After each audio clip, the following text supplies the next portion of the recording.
siguro meron akong about 2 years worth of evidence for that big thing. Okay? Kung ano yun, hindi ko sabihin. I will not let them prepare for it.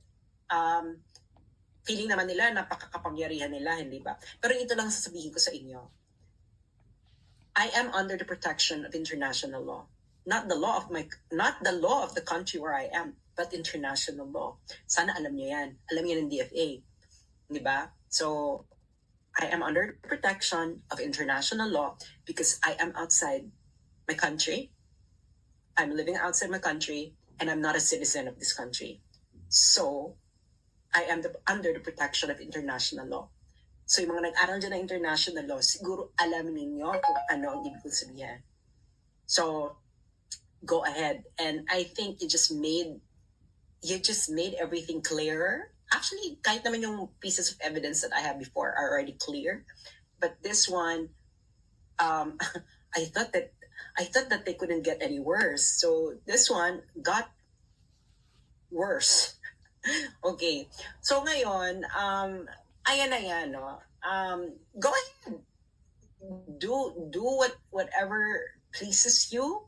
Do whatever makes you feel powerful, because it is an honor to be cited in contempt by a very corrupt House of Representatives. Uulitin ko.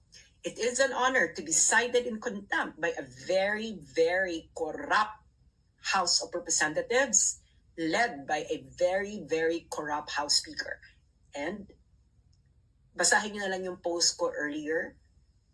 Nandun yung sulat ko sa kanila. Ilang beses ko nang pinapadala yan sa kanila? 4 times. I think 5 or 4. I can't remember. 4 or 5 times. Read the content of my letter. Read it. Discuss it with your kainuman, etc. And now, you would see what kind of House of Representatives you have. Hindi ba? Kita-kita naman kanina eh. Hindi ba? And yun lang masasabi ko. You go ahead and continue your political persecution because bilog ang mundo. And ang masasabi ko lang is, I know my international law. So ngayon, this is a very, very corrupt House of Representatives. Na-discuss ko na to, pero ulitin ko dahil nagdodraw ng pinapapunta ng mainstream media sa aking page, ang mga tao sa kaka-advertise sila ng aking pangalan, and especially now, hindi ba? Kaya, i-discuss natin ang dapat malaman ng bawat isang Pilipino. Okay? Ito ang budget of House of Representatives. Okay? Budget of House of Representatives. I already discussed this before. So, anong mga sources ko nito? Ang sources ko nito is documents itself from the Senate. Okay? So, ang mga nakikita nyo dito, papaliwanag ko lang sa inyo ang budget cycle. Ang budget cycle kasi, so, yung House of Representatives, mag-a-approve sila ng version ng budget. Yung Senate naman, mag-a-approve din sila ng version ng budget. And then, magkikita sila sa Bicameral Conference Committee para i-reconcile yung budget kung magkaiba. Okay? So, sa normal na pagkakataon, ang reconciliation is either you will split the difference, okay? Or you will prepare one version over the other. Naintindihan niyo yan? Ibig sabihin ng splitting the difference, di ba? Pwede niyong gagawin is pwede niyo na lang i-add yung dalawa, tapos kunin mo na lang yung average, and that's it. Or you prefer one version over the other. So what happened to the budget of House of Representatives under the House Speakership of Martin Romualdez and this kind of people now pursuing political persecution of bloggers who are actually unveiling corruption in government and they're not doing anything about it. So, in 2023, the budget that the Philippine House of Representatives passed is 15.97 billion. And the budget that the Senate passed is 16 billion. Do you know how much the budget increased during the bicameral? Secret bicameral. It increased to 28 billion. That's a 75 increase than the Senate version. 28 billion.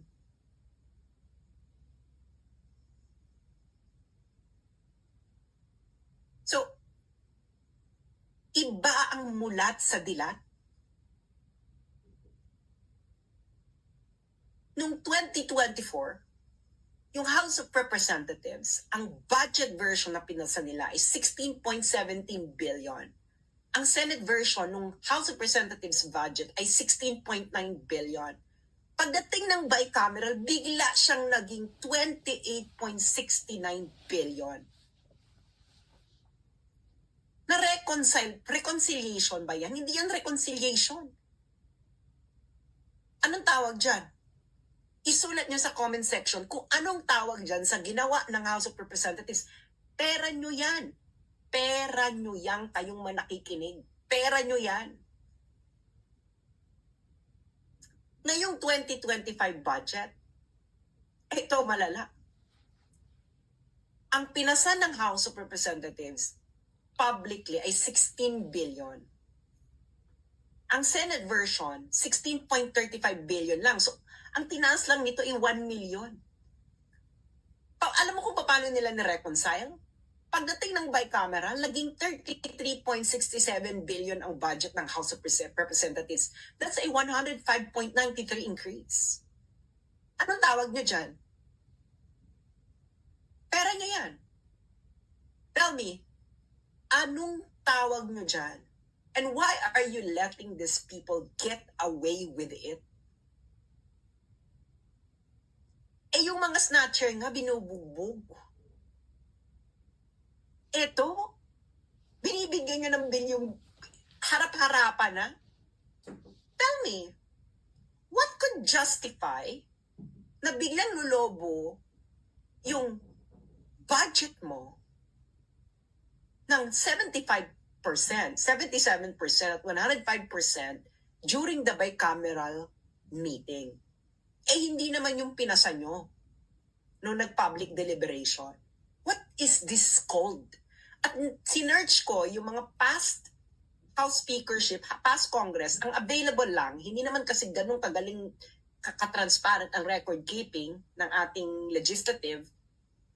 Noong 2011, ang tinaas lang 13% under Feliciano Belmonte.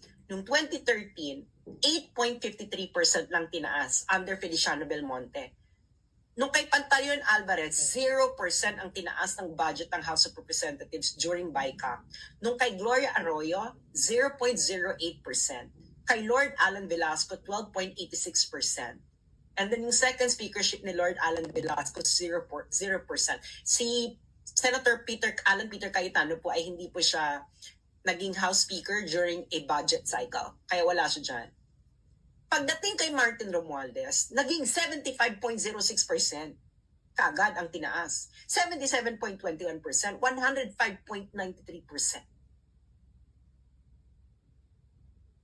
Do you know how much ito?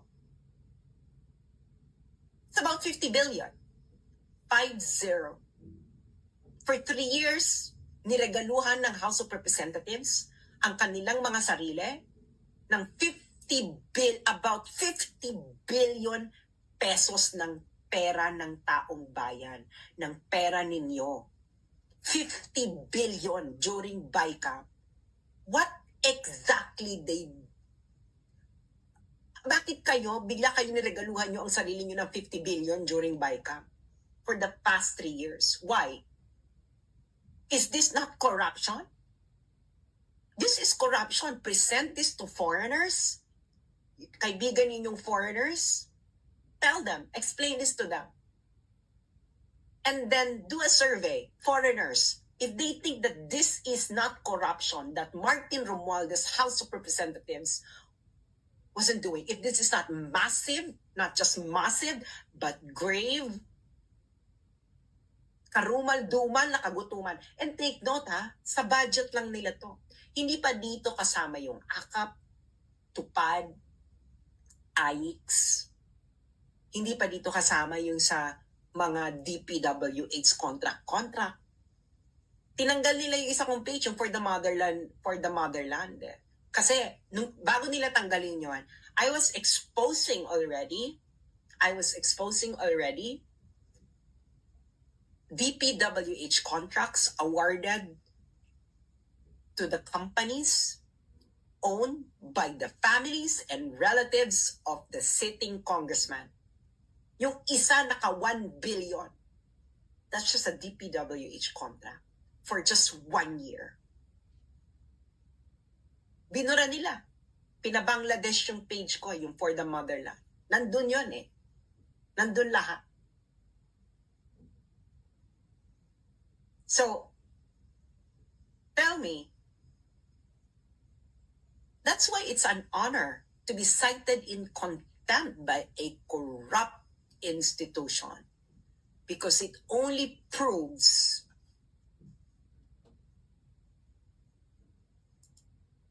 that we're fighting the good fight. Gagawin nila ang lahat para matapatahimik. Hindi ba? Why, tanongin yung sarili nyo, why is mainstream media not talking about this? Did you just hear it from me? Etong exposure na to? Say yes or no. Did you just hear it from me? Now, answer me. Why did you just hear it from me and mainstream media did not report it? I thought that they are against corruption. This is blatant corruption. You present this to any non-corrupt countries in the world? Tell me, how many of them would say that this is not corruption? This is corruption. Garumal-dumal, grave. Halang ang bituka. Addict level na corruption. Garapal. So, yun lang, that's my comment. No? It is a badge of honor that a very corrupt institution, the House of Representatives, the most corrupt House of Representatives, perhaps in the last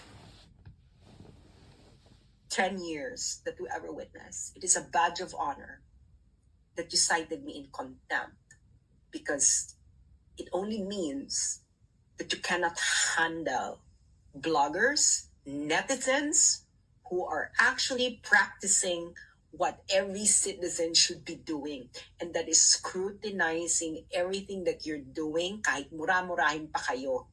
Dahil kitang-kita sa mga dokumento kung paano nyo dinorobo ang pera ng taong bayan in the past 3 years. Uulitin ko, it is a badge of honor to be cited in contempt by a very, very corrupt House of Representatives. The most corrupt House of Representatives perhaps in the last 10 years or 20 years.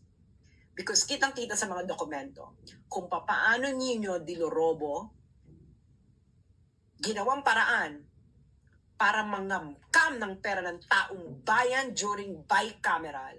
Bilyon-bilyon. That's why, kung maninitili lang kayong dilat at hindi kayo mamulat, you will just wake up one day na ang country ninyo, ang ginagawa na, kinukuha na ng harap-harapan sa inyo ng mga congressman ay trilyon. Pag hindi pa rin kayo nagising. Iba ang dilat sa mulat. Pag dilat ka lang, wala na kayong yung ipapamana ninyong bansa sa susunod na henerasyon. It's not going to be a nice Philippines. Do you really think? Itong harap-harapan, what would the future generation tell you? Ikaw, nakikinig sa akin, what would your apo say? Nakita nilang ganitong document. Tatanungin ka nila, Lolo, bakit hindi ka umalma? Na ang House of Representatives, nireregaluhan nila ang kanilang mga sarili ng ilang bilyon during BICAM na hindi publicly deliberated. Ibang-iba ito sa pinasa nilang budget sa harapan ng publiko. during the budget hearing? Bakit hindi ka nagsalita? Bakit mo hinayaan na ito ay duroboy nila ang pera ng taong bayan? Bakit ayaw mong gumising? Dahil naghihintay ka ba na yung bansa mo talaga ituluyan ng mawarak dahil sa korupsyon ng mga to? Tapos sila pa yung papalakpakan mo? Isira ulo ka pala, pumunta ka na lang ng Muntinlupa, palabasin mo na lang lahat ng kriminal dyan, pare-pareho lang din naman yan. So tell me, yung nakita nyo, is that not corruption? That is blatant corruption to the highest level. At budget lang nila yan, tinataasan nila. Budget pa lang nila yan. Nang ganun-ganun na lang. Hindi pa dyan kasama yung tupad, AIX, DPWH, etc. Kaya kawawa. Kawawa ang bayang Pilipinas. Kaya tingnan mo ang Pilipinas. Mukha ba yung bansa na hindi nangungurakot ang mga politiko? Tanungin nyo kayo sarili ninyo. Lalo na yung mga nagtatravel sa ibang bansa, no? Tanungin nyo yung sarili nyo, yung bansa ng Pilipinas na yan, mukha ba yung bansa na hindi alam mo, may corruption sa lahat ng bansa. Pero may mga bansa na pag napunta ka sa bansang yan, ramdam na ramdam mo na kinukurap ang pera ng taong bayan at ang mga taong bayan, alam nilang kinukurap ay walang gustong gawin para baguhin ito. That's why it's going to be a vicious cycle and you will leave a Philippines to the future generation much worse than how we found it. Guaranteed yan. Guaranteed yan. Because they can get away with it without any consequences. Ang consequence lang nila social media. Nalalantad sa social media. That's their only consequence, and what they wanted to do, they want to silence social media because they want to cover up ang ginawa nilang pandorobo sa pera ng taong bayan in the last 3 years during the BICAM. And it's documented. I have all the documents. That's why it's a badge of honor that you cite me in contempt, because what would I expect? I don't expect you, House of Representatives, to praise me for revealing how corrupt your institution is in the last 3 years. And that House Speaker, Martin Romualdez, is involved in a bribery case. Okada. 2 buwan pa lang siyang House Speaker. At ito ay nasa kaso. Ito ay nasa desisyon sa isang related na kaso sa Delaware Court sa United States. And you're not doing anything about it. Nakakahiya kayo. Nakakahiya kayo sa mga Pilipino nagtatrabaho ngayon. Nakakahiya kayo sa mga Pilipinong ipapanganak pa lamang. So, iba ang mulat sa dilat. Ano ka sa dalawa? Dilat or mulat? Maraming salamat po at hanggang sa muli. Ito po si Sas Rogando Sasot, ang inyong faithfully defiant na tagalista ng Noisy na nagsasabing hindi pa tapos ang laban. Nag-uumpisa pa lang tayo. Salamat.